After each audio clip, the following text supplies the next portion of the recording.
This is a Beyond the Badge with Vincent Hill quick fix on Radio Influence.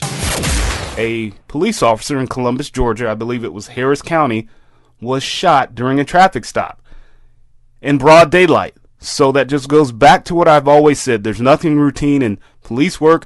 There's no such thing as a routine traffic stop. This guy pulled over a vehicle for a traffic infraction. He was shot. He was shot in the eye.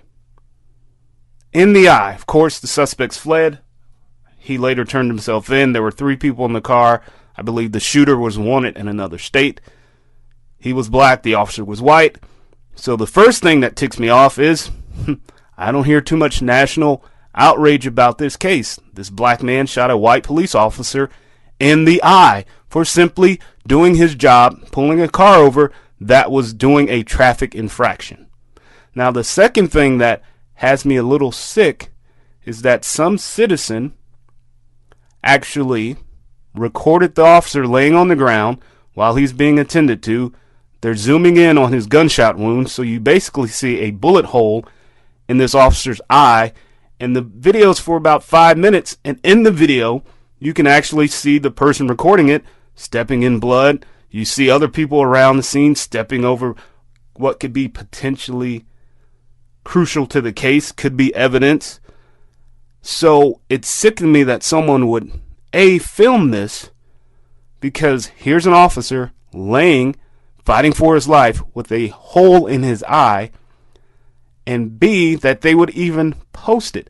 Now, me being the news savvy, got to get the story out there type of guy that I am, I would never, ever, ever take my cell phone and record an officer laying on the ground fighting for his life and zoom in on a bullet hole, because A, it's disrespectful.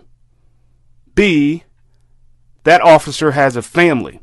So let's say that they see this video on World Star, Twitter, Facebook, or wherever before the department can even notify them that their husband, their brother, their father has been shot in the line of duty. Then what? Can you imagine being that family and seeing this? It's sick that you would even put it out there. And now what's more disturbing is when you think about it, when this goes to trial, and it will go to trial because from what I understand, the officer is recovering, which is, very, very good that he's recovering. Now, keep in mind, he was shot over the eye, so it's probably safe to say his career is over. But when this goes to trial, think about what's going to happen. A defense attorney is going to push for all types of evidence to be thrown out because, look, there's a lot of people walking around the officer, contaminating what could be potential evidence. The person that shot this video, look, is filming on the blood where they just walked through.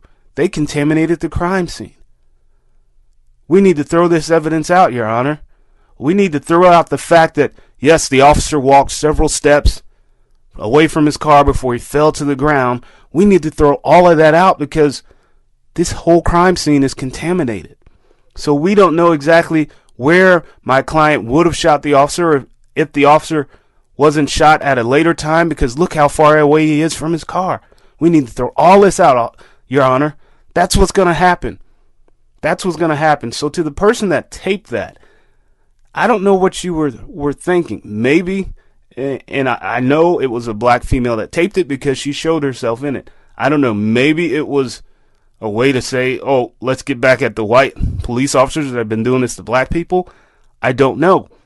But just think about this, young lady. If that was your son, your brother, your husband, your cousin, your baby daddy, whoever, if that was them laying on that ground with a bullet hole in their eye, would you want someone standing over them and recording it and putting it out for the world to see? I don't think you would. I'm just guessing, but I don't think you would. Nor should you have done that to that officer's family who now has to watch this daily. Beyond the Badge with Vincent Hill can be found on iTunes, Stitcher, and RadioInfluence.com.